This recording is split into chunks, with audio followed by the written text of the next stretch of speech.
Hallo Alex. Schön, dass du wieder da bist. Heute machen wir weiter mit den B2-Redewendungen. Die Nummern 51 bis 100. Bist du bereit? Hallo Moni. Ja, total. Die ersten 50 waren schon anspruchsvoll mit all den mythologischen Ausdrücken. Ich bin gespannt, was jetzt kommt. Heute geht es um Wirtschaft, Erfolg und Misserfolg und viele weitere bildhafte Ausdrücke. Perfekt. Los geht's. Fangen wir an. Ein Prestigeprojekt, was bedeutet das? Ein Projekt, das vor allem dem Ansehen dient? Genau. Der Bau des neuen Stadions ist ein reines Prestigeprojekt, oder man sollte keine Prestigeprojekte finanzieren, wenn die Schulen verfallen, also etwas, das hauptsächlich dem guten Ruf dient, nicht unbedingt nützlich ist. Und wenn viel Geld ausgegeben wird? Der Rubel rollt? Ja, viel Geld wird umgesetzt, die Wirtschaft läuft. In diesem Sommerurlaub rollt der Rubel bei den Einheimischen, oder im neuen Restaurant lässt der Wirt den Rubel rollen, also viel Geld ausgeben oder einnehmen. Und wenn man von geliehenem Geld lebt? Auf Pump leben? Ja, ständig Schulden machen, auf Kredit leben. Er lebt schon seit Jahren auf Pump, oder ich möchte nicht auf Pump leben müssen, also finanziell unsolide leben. Und das hatten wir, etwas auf Halde legen? Ja, für später aufbewahren, Vorräte anlegen. Wir legen immer etwas Geld auf Halde für Notfälle, oder die Produktion wurde gestoppt und die Ware auf Halde gelegt, also lagern, sparen. Und wenn man Druck erhöht? Die Daumenschrauben anziehen? Ja, ein Folterinstrument früher. Also den Druck erhöhen, strengere Maßnahmen ergreifen. Um die Verhandlungen voranzutreiben, zogen sie die Daumenschrauben an, oder der Chef zieht die Daumenschrauben an, um die Ergebnisse zu verbessern, also mehr Druck machen. Und wenn jemand stirbt oder eine Firma schließt? Den Löffel abgeben? Lacht, ja, das ist salopp für sterben oder pleite gehen. Nach der Insolvenz musste die Firma den Löffel abgeben, oder der alte Familienbetrieb hat leider den Löffel abgegeben, also aufhören zu existieren. Und wenn jemand sich rettet? Seinen Kopf aus der Schlinge ziehen? Ja, einer drohenden Gefahr oder Bestrafung entgehen. Er konnte im letzten Moment seinen Kopf aus der Schlinge ziehen, oder sie versuchte, ihren Kopf aus der Schlinge zu ziehen, indem sie die Schuld auf andere schob, also sich retten. Und wenn etwas absolut nicht geht? Das kommt nicht in die Tüte? Lacht, ja, ein moderner Ausdruck. Das ist absolut unmöglich, das kommt nicht in Frage. Kannst du mir 100 Euro leihen? Das kommt nicht in die Tüte, oder Urlaub im Luxushotel? Bei meinem Gehalt kommt das nicht in die Tüte, also auf keinen Fall. Und wenn jemand den Markt verändert? Den Markt aufmischen? Ja, mit neuen Ideen den Markt durcheinander bringen, die Konkurrenz herausfordern. Mit seiner innovativen Idee will er den Markt aufmischen, oder das junge Start-up mischt den gesamten Markt auf, also revolutionieren. Und das hatten wir, das Rennen machen? Ja, gewinnen, siegen. Bei der Wahl hat der Kandidat der Grünen das Rennen gemacht, oder welches Team macht wohl das Rennen, also erfolgreich sein. Und das hatten wir, auf dem Trockenen sitzen? Ja, kein Geld haben. Kannst du mir etwas Geld leihen? Ich sitze gerade völlig auf dem Trockenen, oder nach dem Urlaub sitzen wir immer eine Weile auf dem Trockenen, also pleite sein. Und das hatten wir, in den roten Zahlen sein? Ja, Schulden haben, Verlust machen. Die Firma ist schon seit 2 Jahren in den roten Zahlen, oder unser Konto ist leider wieder in den roten Zahlen, also im Minus. Und wenn eine Firma bankrott geht? Die pleite gehen? Ja, Insolvenz anmelden, bankrott gehen. Viele kleine Geschäfte gehen jedes Jahr pleite, oder die Firma ist wegen Missmanagements pleite gegangen, also Konkurs anmelden. Und das hatten wir, einen Bären aufbinden? Ja, jemandem eine Lüge erzählen. Das kann doch nicht wahr sein, du willst mir einen Bären aufbinden, oder er hat mir einen Bären aufgebunden mit seiner tollen Geschichte, also anlügen. Und wenn jemand sich etwas zum Ziel setzt? Etwas auf seine Fahnen schreiben? Ja, etwas als sein wichtigstes Ziel oder Prinzip erklären. Die Partei hat den Umweltschutz auf ihre Fahnen geschrieben, oder er schrieb sich den Sieg bei der Meisterschaft auf seine Fahnen, also sich verpflichten. Und das hatten wir, die Flinte ins Korn werfen? Ja, zu schnell aufgeben.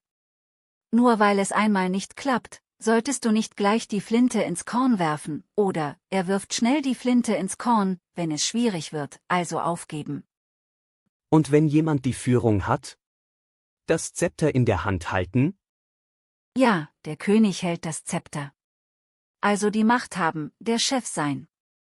Im Unternehmen hält er immer noch das Zepter in der Hand, oder wer hält hier eigentlich das Zepter in der Hand, also die Kontrolle haben. Und wenn jemand in einer schwächeren Position ist? Am kürzeren Hebel sitzen? Ja, weniger Macht haben, in einer schlechteren Verhandlungsposition sein. Bei den Verhandlungen sitzen wir eindeutig am kürzeren Hebel oder, als kleiner Angestellter sitzt man oft am kürzeren Hebel, also weniger Einfluss. Und wenn die Ansprüche hoch sind? Die Messlatte hoch liegen? Ja, hohe Standards setzen, viel erwarten. Unser Professor legt die Messlatte sehr hoch oder, die Konkurrenz hat die Messlatte für Qualität noch höher gelegt, also hohe Anforderungen stellen. Und wenn man kurz vor dem Ziel ist? Auf der Zielgeraden sein?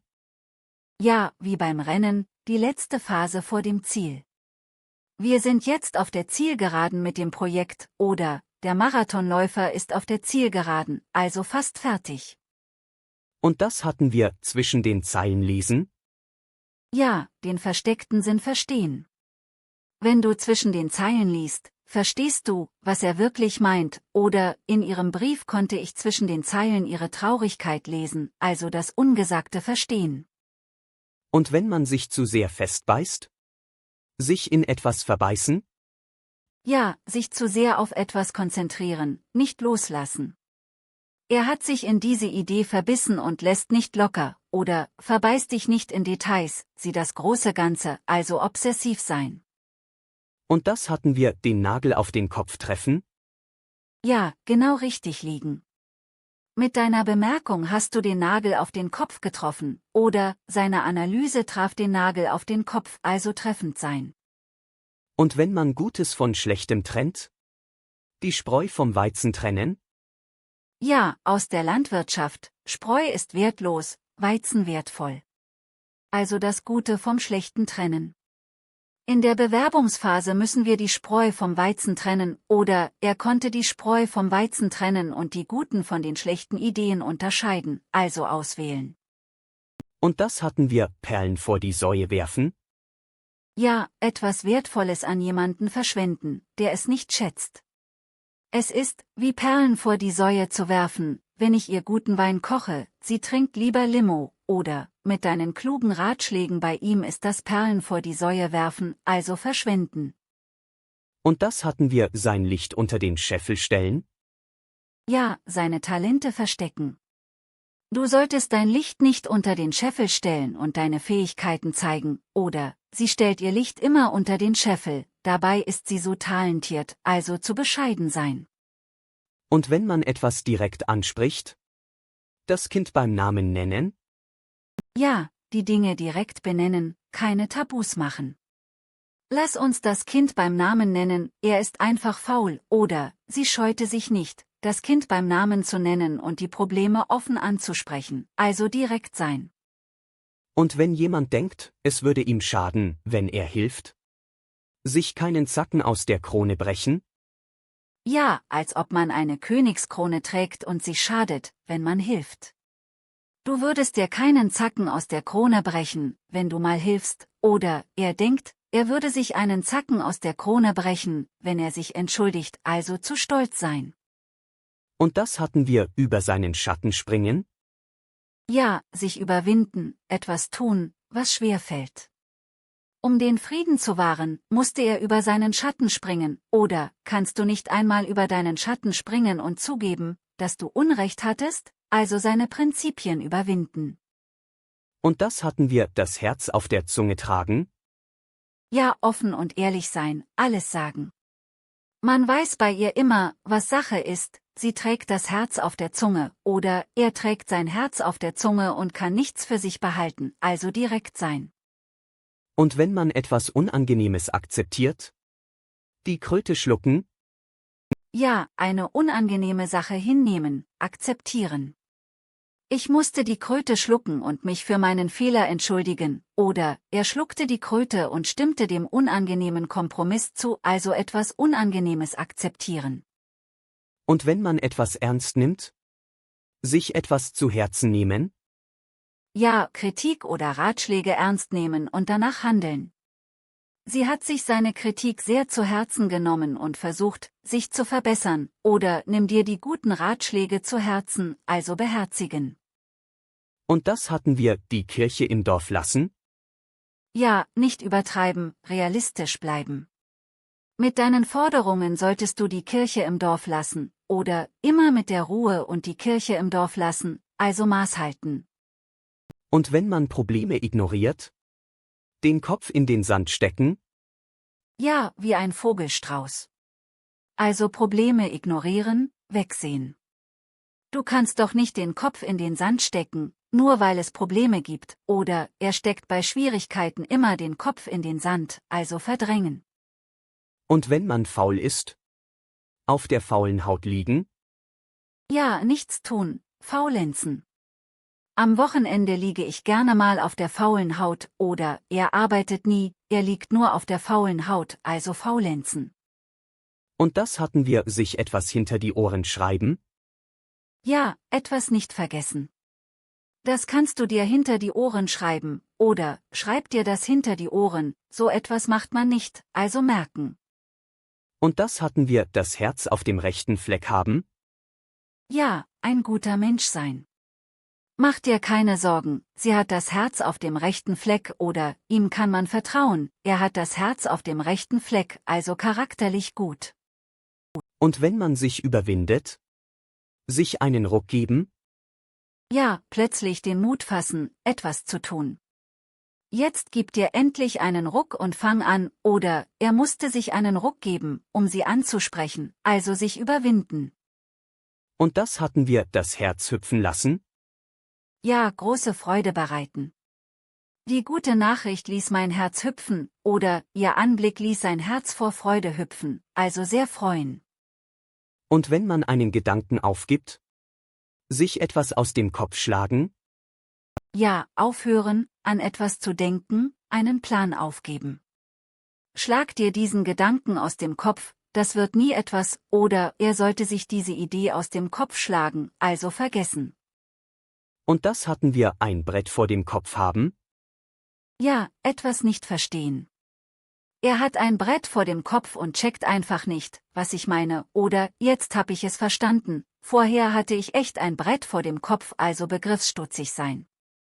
Und das hatten wir, sich den Kopf zerbrechen? Ja, intensiv nachdenken, grübeln.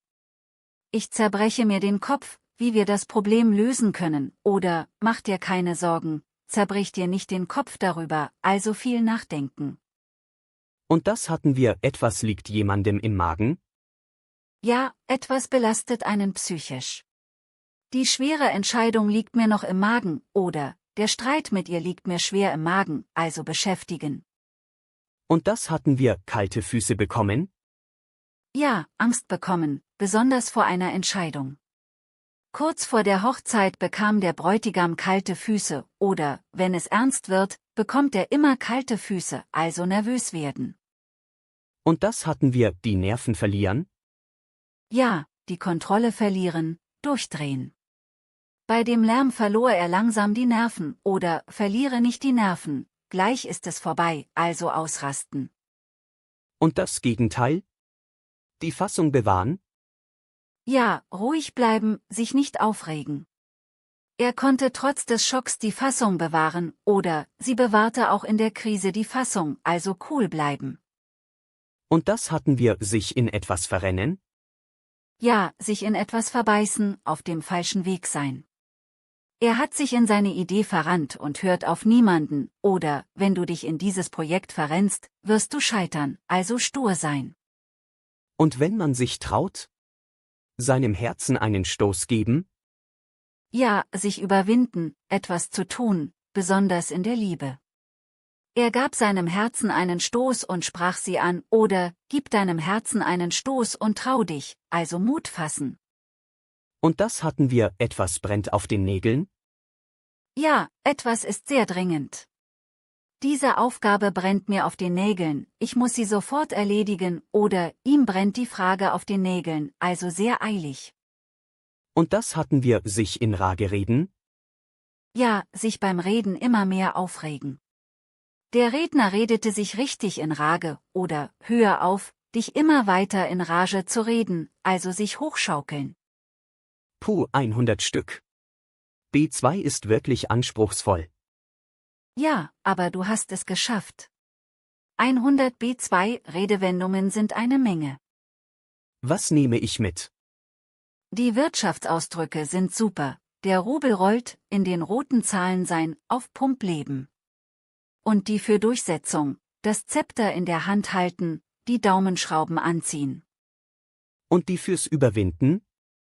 Sich einen Ruck geben, seinem Herzen einen Stoß geben? Ja, genau.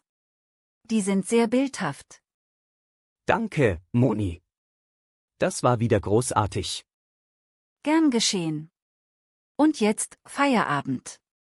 Die Sache ist in trockenen Tüchern. Perfekt. Bis zum nächsten Mal. Bis bald, Alex. Halt die Ohren steif.